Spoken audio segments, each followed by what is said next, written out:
All right, Shalom. This is Howl One Banyasha Allah of the Lions Den Camp. I want to say Kal Halayim, La Yahweh, Bahashem Yahweh Shai, Bahashem Harakah Kodash, Ma'amath. Double honor to the elder apostles of GMS and the elders. Shalom to you, Akim, Nakwatim, and children that believe in sincerity and truth around the four corners of the earth. Got some stuff in my spirit, man. I want to go through. Dealing with these elites and the Illuminati, um, their nobles, their upper echelon. All right. So I want to read one of the quotes from their one of the elite families, which is the Rothschilds, which I just call them one of the elite families.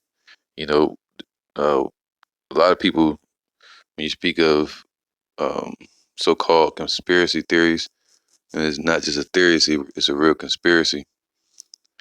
Um, when a conspiracy is real, it's not just a theory. So that these people are truly conspiring. All right, and this is proof of it right here. These people are rulers of nations, manipulators of economies, of corporations, of politics, politicians, of media. You see that? So a conspiracy theory? No, it's just a conspiracy. All right. But this guy here named Nathan Meyer Rothschild, and the name Rothschild means red shield. Okay, red shield. Now it started from I forgot his name. I think it's Meyer Amschel Bauer was the father of the Rothschilds. All right, the red shield. And they lived in the house. His real name was Bauer, right? Which means to bow or slaves. Okay, and they called themselves the Jews, but the scriptures say that they're not the real Jews; they're fake Jews. So they call themselves what? Jesuits. All right. So these are basically Edomites that try to take on our customs like Herod did. So they were living in a place called Frankfurt. All right, over there in Europe. All right, Frankfurt with a T at the end. And Meyer M. Bauer, he was a coin collector. Okay, and at that time, the government would let people collect coins, from different states or countries, and you can transition them. There was a lot of different coins being passed around. It wasn't just one set currency. It was like a lot of coins being passed around. And he lived in a place called um, the House of the Red Shield. All right, or the House of Rothschild. Rothschild. The word red shield just means Rothschild, all right, vice versa. So they lived in this place. They said it was like a small little ghetto. That's what they call a ghetto. And and uh and it was like a 60 family house or area.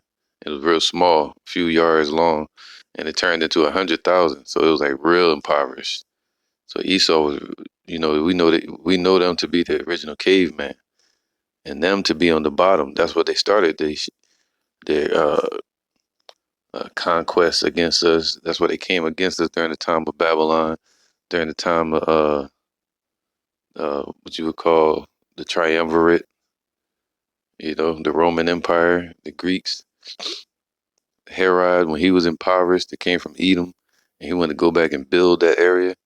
These Edomites, the Rothschilds, they wanted Meyer M. Bauer. He wanted to get a high seat in the government or in the politics or in the banking system. All right. So what he did was he started selling coins to one of the rulers at that time because he had a bunch of different coins. He started being a coin collector, and he started selling coins to this certain ruler. I don't know if he was a prince, emperor, or what they called a lord at that time. Anyway, he was selling these coins to this ruler, this leader, and this leader made Meyer and Bauer their coin advisor for the government. So he got a high seat in the government. All right, this was all the Most High allowing these devils to come out of that pit and be a part of that wicked body, like the Rockefellers, you know, the DuPonts, the J.P. Morgans, um, and so on and so on. Man, the Bushes, all of them. So all these different families, they were in that same spirit of conquest. Taking over areas and taking over countries and conquering land and going over here to Americas and enslaving people, taking them back to the King Queen of Spain and shit like that in England, um, giving report back to them, stealing the gold, stealing the silver, and they were saying anybody that comes over here to the Americas and gets a ship or a team together, you can go over there and you'll be rich. And they've been doing it ever since, man. And then you had the Wild Wild West. You saw the gold in them hills. They're the impoverished ones, man. They're the poor ones. You know, that's why scriptures call them a base man. In their rich level, all you see in the old movies is done with a gold tooth in their mouth, stank, dirty, dirt from head to toe, drinking booze or whiskey, walking up the street. Now, too, a lot of our people um, are walking in that same mindset as Esau. You know, being a thief and a vagabond. That's why scripture call him a thief. So to get back to the point, man, this guy Meyer Amschel Bauer, right? He once he got raised up in the political system, being a coin advisor, he got rich. And he started manipulating systems and manipulating loans to people and shit like that. And he would take the gold and the currencies that he would make, and he set up his 5 sons in different countries like France, Netherlands or whatever, different areas in different countries. All right. Now, when he set his children up in those countries, they set up what you call today's banking system, to where they give loans, right? Or you make a deposit and it gains interest, So what they would do is you would go to one son and one of his sons, his children in one country, and you would say, "Hey, I want to travel over here to from the Netherlands to uh, um, what you would call England, all right, or France." And he would say, one of them, Nathan, or one of the sons would say, "Hey, well, my brother is in that country. If you go to him, he has gold. I have gold, so you can give me your gold. I don't need. I got money. I got gold anyway. But you can give it to me, and I'll write you this bond, this certificate, this dollar. Now they call them dollars, but this promise to pay. See that this debt note. You keep a part of it. I keep a part of it. You take these numbers to him. All right. Now, and what they would say is, hey, you take that certificate, and I'll keep your gold. And the name of the game is, if you don't have it in your hands, you don't own it no more. Because the thief can just take it. That's why the scriptures say that. Stash your riches in heaven, where rust nor moth nor thief do break through and steal or corrupt. All right. So every time you go to use the ATM, what happens? You got to pay a fee. Those small fractional reserve currencies or fees, um, fractional reserve fees, they get rich off of that. They take a little bit from everybody's pocket. Every time you get paid, every time you cash a check, you're playing their game. We're playing their game. That's why the Lord called us a worm. We have to be delivered from this shit. Because they set up a whole damn system, the banking system, all the spirits that leaped out of the mouth of the dragon out of Europe, the Roman Empire, with Esau, the military, banking, and religion. All right. But this guy Meyer M. Bauer, he set up his 5 sons, and you would go give one of the sons your gold or your resources, and they would give you a certificate. That certificate, you would take it to the next country, to the other family member, to one of the brothers. And by the time you get there, it might take them a month, 2 months, whoever knows how long. And when they get there, the interest would be so high, they might have put 7,000 in gold, but when they get there, they owe 8,000. You see that? So that's how the banking system got caught up, and they started the loans. You know, they started robbing people like that, stealing the resources. And then the war with Napoleon. All right, the Rothschilds was so rich. Let me get this real quick. All right, so I just want to get the names cleared of these devils. The daddy was Meyer Amschel Bauer or Rothschild.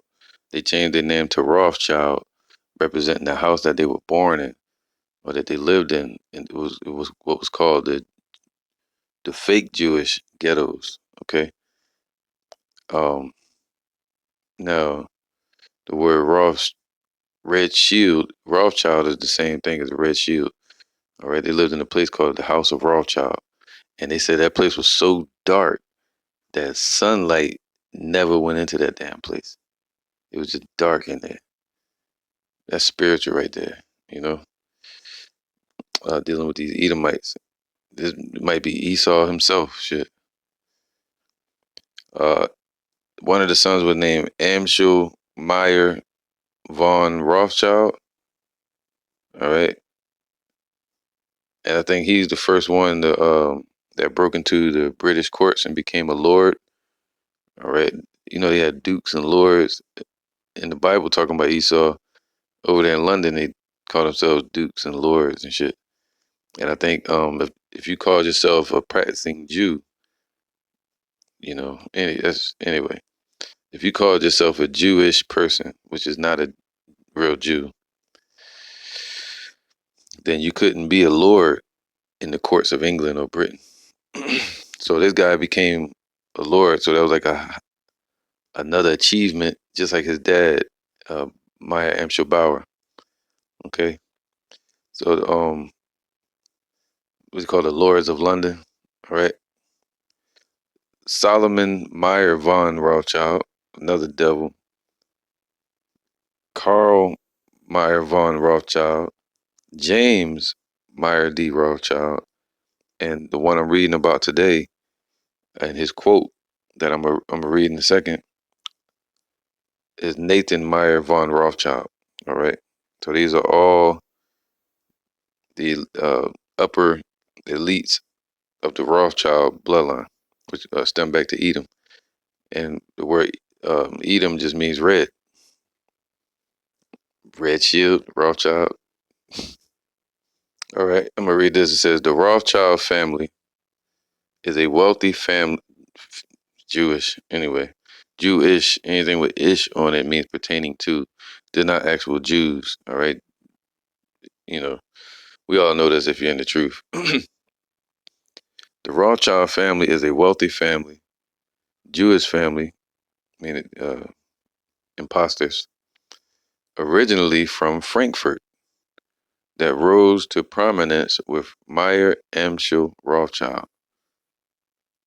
in 1744 to 1812.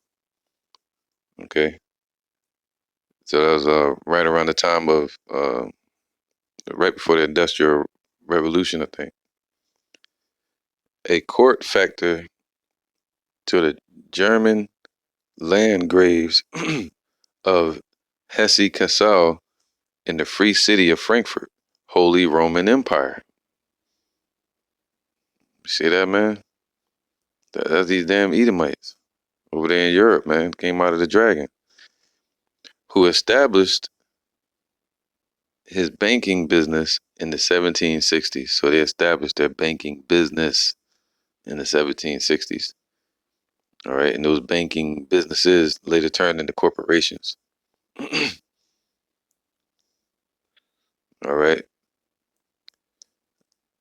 Um, so he started that in the 1760s. Unlike most previous court factors, Rothschild managed to bequeath his wealth and established an international banking family through his 5 sons. So he went international, worldwide. All right. They started dealing with world powers and manipulating world economies and politicians. So they became more powerful than governments. All right. Creating hedge funds and um, what you would call investors or shareholders. So it says, unlike most previous court factors, Rothschild managed to bequeath his wealth and established an international banking family through his 5 sons, who established businesses in London, Paris, Frankfurt in the Roman Empire, Vienna, and Naples. Okay. The family was elevated to noble rank in the Holy Roman Empire and the United Kingdom. See that, man? So they became nobles. They became lords or princes, whatever you want to call them. That's the wolf taking care of the wolf, or the devil taking care of the devil, putting crowns upon their own heads. All right, and they blessed the covetous. So they made him a prince or a ruler, even though he was sharking people, getting money, stealing resources from people through fiat currency, funny money. The family was elevated to noble rank in the Holy Roman Empire and the United Kingdom. The family's documented history starts in the 16th century Frankfurt. Its name is derived from the family house, Rothschild, built by Isaac Elkanan Bacharach in Frankfurt in 1567. I want to look him up because he probably built it with some Masonic type of mindset, or probably knew about Edom. All right. So I'm gonna get some more points on this dude. All right. I wasn't planning on reading this much, but I want to read this because it got some interesting points in it dealing with Napoleon and Nathan Meyer Rothschild. Okay. Because I think he was the one that funded both sides of the war. Okay, with Napoleon and Russia. But anyway, let's read into it. And they funded both sides of the war, and they knew the outcome of the battle at Waterloo before any other governments knew. All right, so let's read it. Um, it says gold securities trading and the Napoleonic Wars. From 1809, Rothschild, talking about Nathan, began to deal in gold bullion. If you look up the Rothschild, they got a lot of gold. You know, the scriptures say um, the rust of it shall be a witness against them. All right, the gold and the silver and the riches that they have. The rust of it showing that you look on the earth, you see nothing but poverty, but you look at them, they got all the riches. So it shows that they're the thief. They're the ones. They're Esau that gained the fatness of the damn earth, that rule um, with a certain number of families working that pyramid scheme all the way down to the bottom. It says from 1811 on, in negotiation with Commissary General John Charles Harries, he undertook to transfer money to pay Wellington's troops. So he was paying the troops, all right, of Wellington's on campaign in Portugal and Spain against Napoleon. So he was funding the armies that were going against Napoleon. And later to make subsidy payments to British allies when these organized new troops after Napoleon's disastrous Russian campaign. Later, during the 1840s, as early socialists in France, such as Alphonse Toussaint and Pierre Leroux attacked the Rothschilds and the Jewish financiers in general, a French socialist from among their circle named George Derville, whatever, authored a work entitled, check this out, y'all. He had a work that he entitled Edifying and Curious History of Rothschild, the First King of the Jews. See these devils, man? Goddamn devils, man. The King of the Jews. See that? When they know damn well, they know they know damn well that they wrote that over the cross that Yahweh Shai was on, a so-called black man, uh, so-called Negro. And when they crucified him, they wrote, "Here lies the King of the Jews."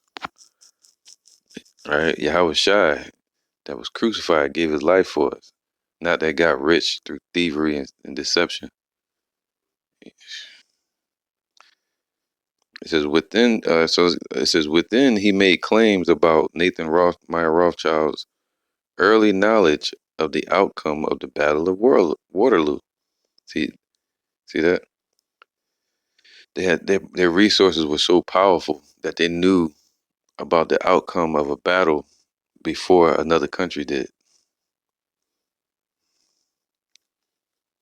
It says, whose couriers delivered information about the victory back to London before the British cabinet itself knew. All right. So before the even British government or the British cabinet or the, you know, before they knew, the Rothschilds couriers, which is like messengers or deliverers and stuff, they knew. It says claiming that he used the knowledge to speculate on the London Stock Exchange. All right. And make a vast fortune by unfair advantage against the other British stockholders, essentially defrauding them. So he's a fraud, a con man. All right, just like J.P. Morgan's dad and DuPont and Rockefeller. All of them were con men, you know. So it says the Rothschild family and others have claimed that this embellished version of the events originated in 1846 writing was further embellished by John Reeves in 1887 in The Rothschilds. This is the title of the book, The Financial Rulers of Nations. So they rule the nations through the money. All right, some countries, some Edomites rule through other resources. That's their focus. Some rule through media, some rule through oil. All right, some rule through agriculture, through science. Some rule through the courts, through the politics, through the media. I said media, but uh, through what they feed the children. Some people rule through the school system. All right, so they got all kind of rulership, but it's a joint organization. Okay, that's why it's called a beast, because an organization is an organism, something living, even though it's dead, it's like a zombie. All right, so let me read this last part. It might be interesting. I don't know what it's going to say. Uh, Historian Niall Ferguson agrees that the Rothschilds' couriers did get to London first and alerted the family to Napoleon's defeat, but argues that since the family had been banking on a protracted military campaign, the losses arising from the disruption to their business more than offset any short-term gains in bonds after Waterloo. All right, so it offset any short-term gain, any short-term gains. All right, in water after the Waterloo battle, because when some people go to war, the economies fall. Um, Rothschild capital did soar, so he got rich. But over a much longer period, Nathan's breakthrough had been prior to Waterloo when he negotiated a deal to supply cash to Wellington's army. So it was before that. So they helped finance in one side of the war, and then when they won, boom, they get rich anyway. The family made huge profits over a number of years from the government's financing by adopting a high risk strategy involving exchange rate transactions, bond price speculations, and commissions. So that's how they make their money. All right. So let's get to the point. All right. Now this is one of the quotes of Nathan Meyer Rothschild, and this is what he said. And he said, "I care not what puppet." So are they puppets? Yes. Bush. I mean, Trump, Biden, Obama, Clinton, Bush. It doesn't matter. All of them. That's why they change it so quickly. Every 4 years. It doesn't matter. They're not um, a true ruler. It says, "I care not what puppet is placed on the throne of England to rule the empire." All right. So they do the same thing with America. They care not what puppet is on the throne. Because the banking system that they set up the banks here in America. All right. All right. So it says the banking system in America when it started, 1791. So the 1700s. All right. Chartered the first bank of the United States. I think it was in Philadelphia. The bank, which was jointly owned by the federal government and private stockholders. See, rich elites, stockholders, man. So it's owned by federal government, which the federal government is owned personally by the Rothschilds family. It's a family-owned business, private business, operating as a central bank in America. All right. So and it says, so now they want to decentralize and they want to take that central point and they want to move it to Europe again and have a central world bank, uh, that rule from Europe. It says the federal government and private stockholders, all right, they jointly owned this bank. It says was a nationwide commercial bank which served as the bank for the federal government and operated as a regular commercial bank acting in competition with the state banks. Wow. All right. So these banks that were set up, they were set up by what you would call the World Bank. And the World Bank that's over here in America it was started by Europe. Okay. And that is the connection to what you would call the Bank of England. The Bank of England supplies bonds to the Federal Reserve, all right, or the World Bank of America. So they get all their loans, all their bonds, as I spoke of in the beginning, promises to pay. They get all their bonds and buybacks, you know, like they get a bond and they use that same bond to buy another bond. So it's just buying more debt. That's why the scriptures say, "Woe unto her that laden herself with thick clay." That clay is debt that America's under Babylon. All right, the thick debt meaning loans. All right, So they started what? Giving loans to America, and through those loans, they would have slaves, and they would keep all the wealth. All right, the oppressor would keep all the wealth. But then when a lot of oppressors, like the guy that ruled Jamaica, and they had the sugar mills, when he couldn't pay his debts to society mean to Europe, then they would sit in prison for the rest of their life. Okay. So anyway, this is what they started. They had a Bank of England, which is owned by who? The Rothschilds. So it's a powerful family, man. Eat them. They've gained the fatness of the world through deception, man. Okay.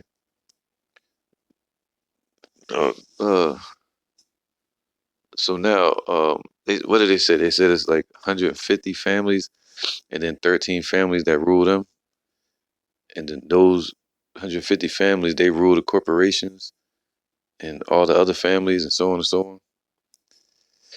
And the Rothschilds is just one of the families on a low scale.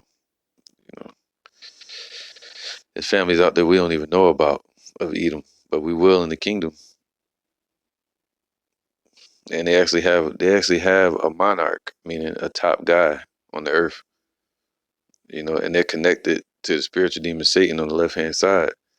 And we're gonna find out who those top guys are in the kingdom. They're gonna be our slaves. All right. So anyway, so they established the bank system, and they set up the banks here in America in 1791.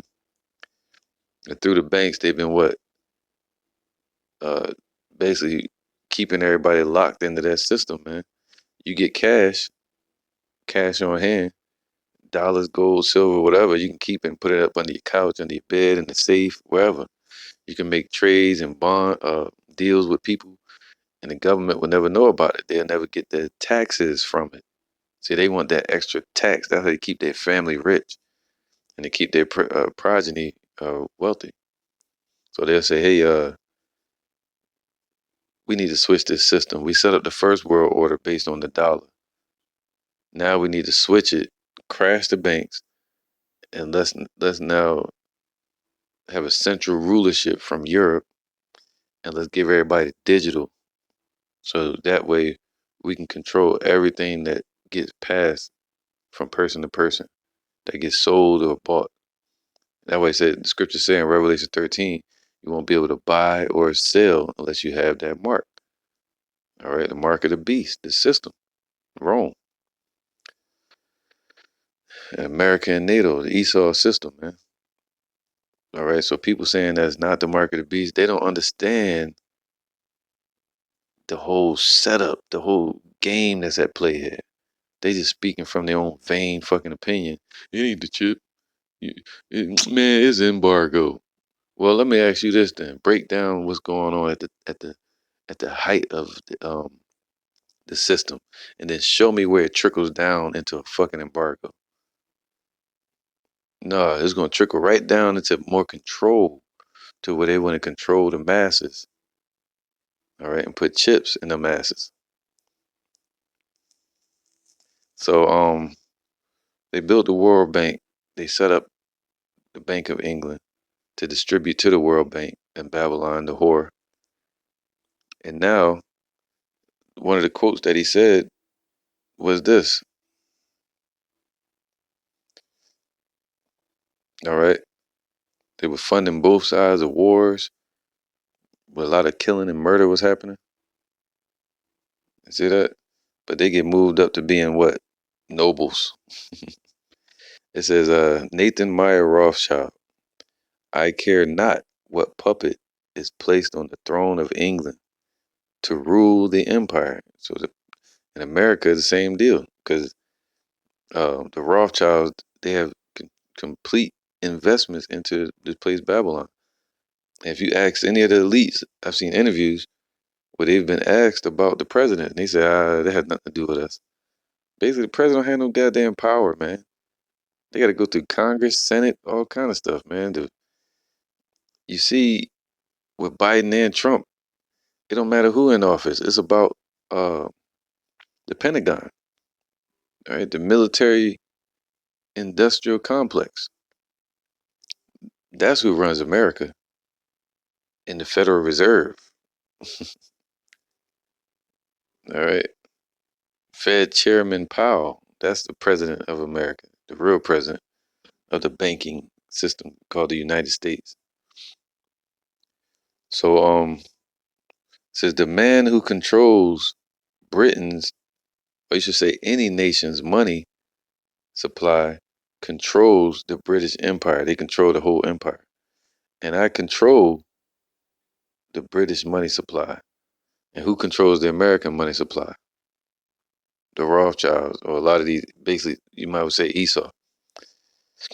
So that, I'm gonna read that again. I care not what puppet is placed on the throne to rule the empire. The man who controls the money supply controls the empire, and I control the money supply.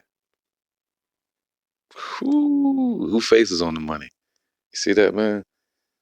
So let me get this real quick. This is James 5:1. Go to now, ye rich men, and they're the rich ones, all right? They have all the money.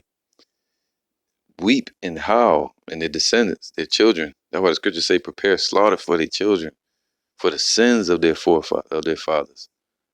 All right. It says, go to now, ye rich men. So there's going to be a judgment on their nation.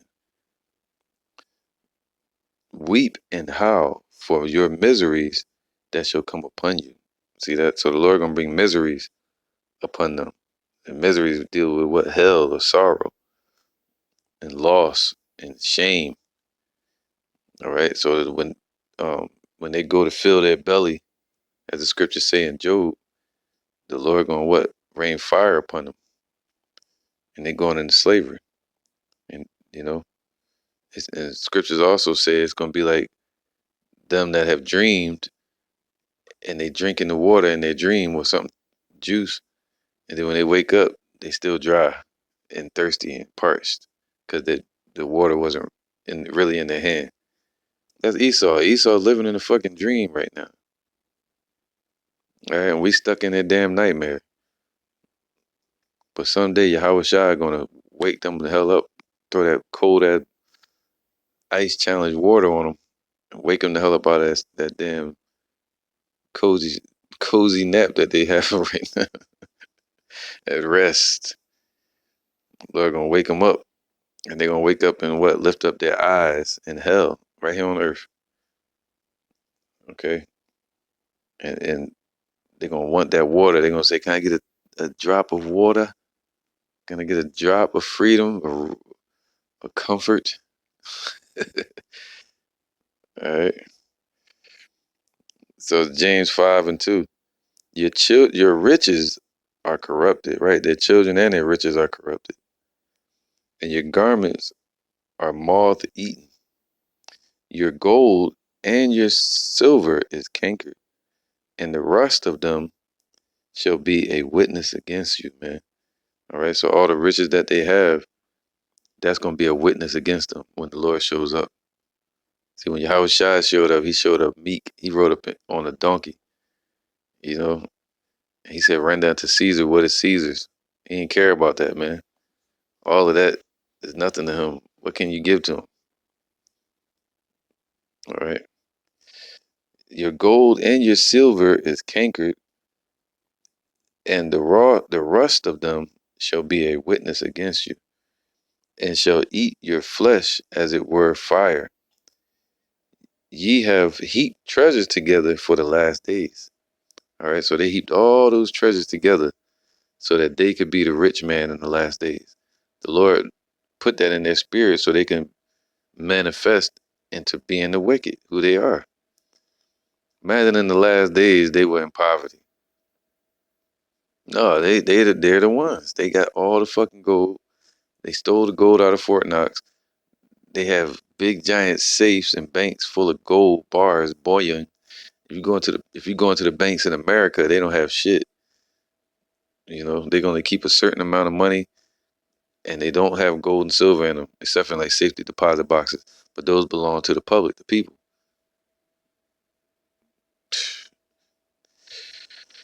So they've heaped all their treasures together for the last days, the control of a nation's money. Then I don't care. I mean, cocky ass Edomite, prideful man. That's why the scriptures say that the spirit that is lifted up in them is not right. It's retarded. It's wicked.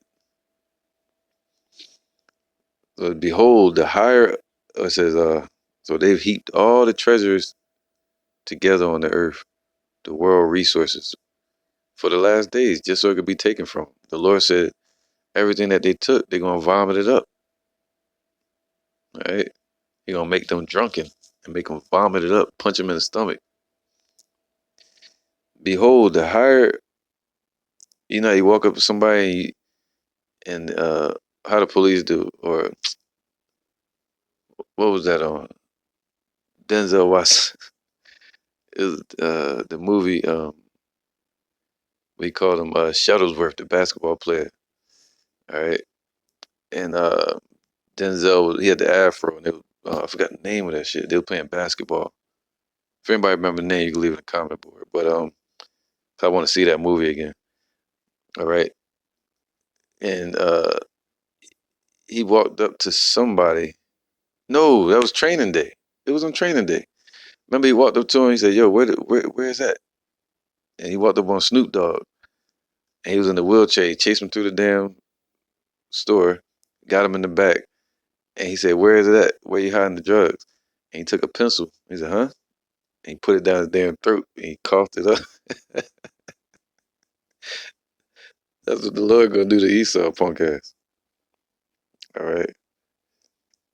So it says this: Behold, the hire of the laborers who have reaped down your fields, meaning like the Israelites that have built this damn society on their backs. They built the society on the backs of slaves. All right, which is of you kept back by fraud. So they keeping the pay and the gold and the wealth and the riches. They're keeping it through their fraud. That's why he said, as I read earlier in the article, they defrauded people. They're frauds, man.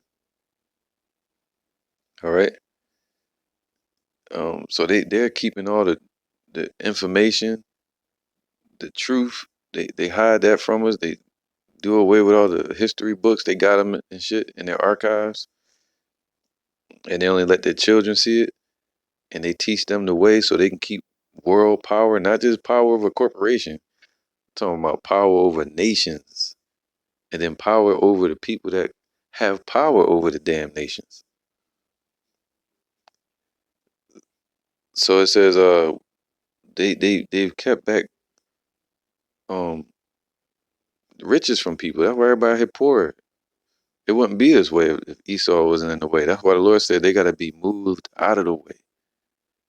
All right, the mystery of iniquity. All right, and the scriptures say when the wicked are in power, the people mourn. All right, when the righteous are in power or in authority, the people rejoice. So the whole world is in mourning right now because the wicked are in power. They rule the world, and they do it through deception and fraudulent manipulation.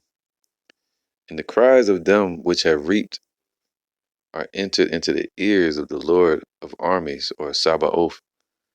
All right, so the hopeful elect are crying out to Yahweh, just like in Egypt. When we cried out in Egypt, we cried out in that Egyptian tongue. Later in some of us in the Hebrew tongue. In this society, we crying out in its English language and also in the Hebrew language, all right, the Paleo Hebrew, or around the world in different tongues. All right. Now Esau, it says, ye have lived in pleasure on the earth and been wanton, watching everything, looking everywhere. They lived in pleasures on the earth, man. Them and their families. So how would they need the kingdom? What do they need to be saved from? You know, that move in secrecy And it's billions of them, millions of them, man. It's a lot of them. And they populate, they inbreed, they have family. They, what do you call that? Incest. All right. It says, "Ye have nourished your hearts as in the day of slaughter. Ye have condemned and killed the just, and he doeth not resist you." Okay. And they the ones that control the media. They control the governments, which the government controls the police, the militaries, and the prisons. And that's they've been using that to slaughter our people in a lot of these hospitals. All right. And the media, which was like rap music, all kinds of influence to get people to damn depopulate. So they have killed the just, all right, with the establishment of America. Um, be patient, therefore, brethren. So we are to be patient, meaning long suffering, and be patient and wait for the Lord. Don't sell out to these devils.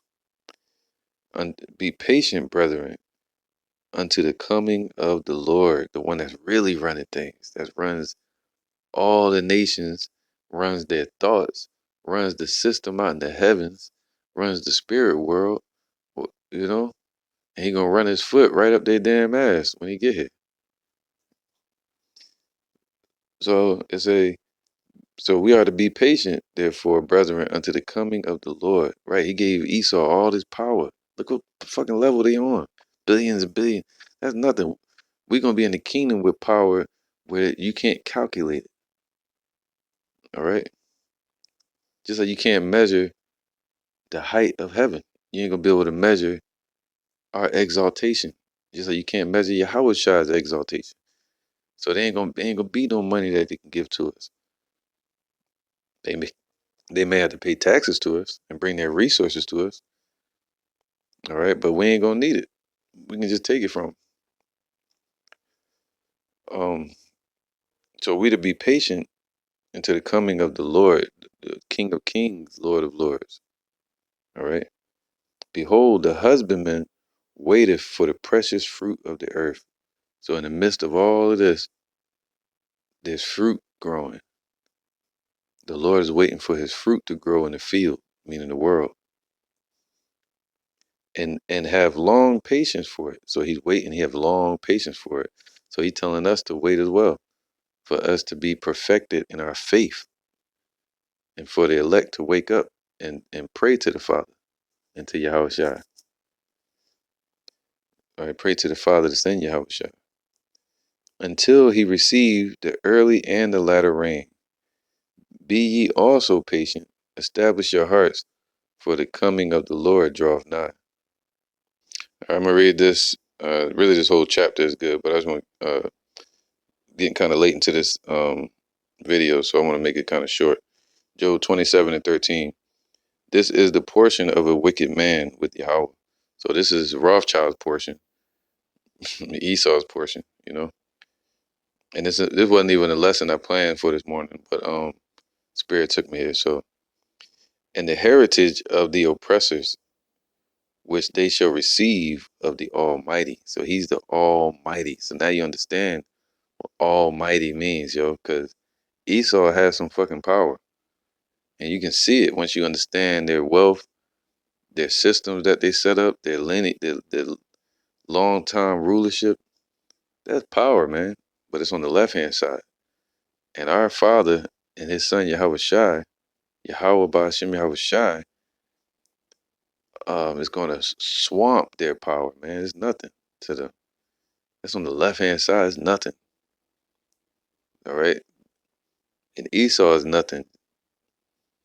And we're only something because Yahweh Shai told us we're somebody. We're his precious jewels. We're the true gods of the earth under Yahweh Ba'ashem Yahweh Shai.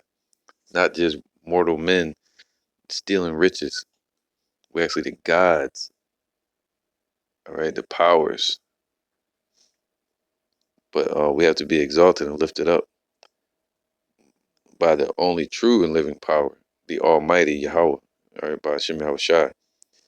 This for Esau. See, what they do is they stole all the riches on the earth and resources, and they pass them down through their family and through their lineages.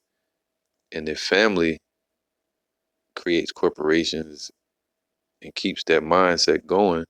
And then more rich people pop up in the earth, and they hire them. They pull them into the families, like Zuckerberg. Like they say, Zuckerberg wasn't. He was not Illuminati, but now he will be. Now that he's become a rich man, upper elite. All right, dealing with media. Now they're gonna use him. If his children be multiplied, so they're being multiplied in the world, it is for the sword, and his offspring shall not be satisfied with bread. Those that remain of him shall be buried in death, and his widows shall not weep. Though he heap up silver as the dust, and prepare raiment as the clay, he may prepare it, but the just shall put it on, and the innocent shall divide the silver, right? So all the riches that they stole and resources they stole, and it's going to be a witness against them. Um, and the hire of the laborers that's kept back by fraud, that hire is going to be given back to the laborers, to the Israelites. That's why the Lord said in Revelation 2:9, I know thy works and thy poverty, but thou art rich, and I know the blasphemy. You see that? It's a spiritual war. Blasphemy of them which say they are Jews and are not, but are the synagogue of Satan. So they're the adversary to Yahweh Hashem Yahushua, and to righteousness, and to real wealth and health, and and peace and riches. So they're the adversary to that. Verse 18, he buildeth his house as a moth. So they built America, they built their systems on this earth for their comfort. It's as a moth, though, as a booth that the keeper maketh. The rich man shall lie down. See, they lying down comfortable. Ah, yeah, we got a new world order set. But he shall not be gathered. He openeth his eyes, and he is not. See that in the kingdom? They're going to wake up, snap out of this damn wet dream that they're having. And you're going to wake up in hell, in slavery. Boy, to see that day. Rothschilds or their descendants in chains. 20, terrors shall take hold on him as waters. A tempest stealeth him away in the night. All right. So it says, for Yahweh shall cast upon him and shall not spare.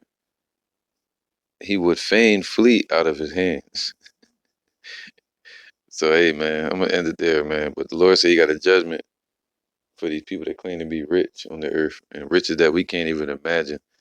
Like the owner of M&M's, their family is like in Walmart, the Waltons, you know, 200 something billion, 500 billions.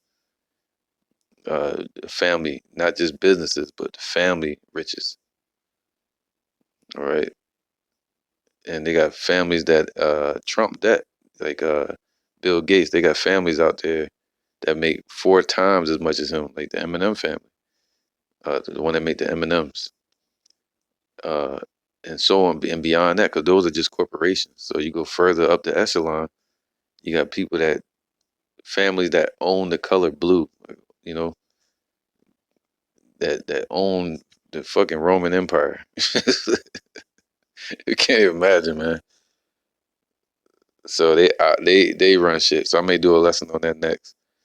But with that, hey, Nathan Meyer Rothschild, this damn heathen devil, and what he said, give me control over any nation's money, and I care not what puppet you put in power. And and I control the money. See, that's pride, man. But they don't control shit. All right, the Lord Yahweh Bashem Yahushua controls everything. Hey, so with that, I'm gonna say shalom.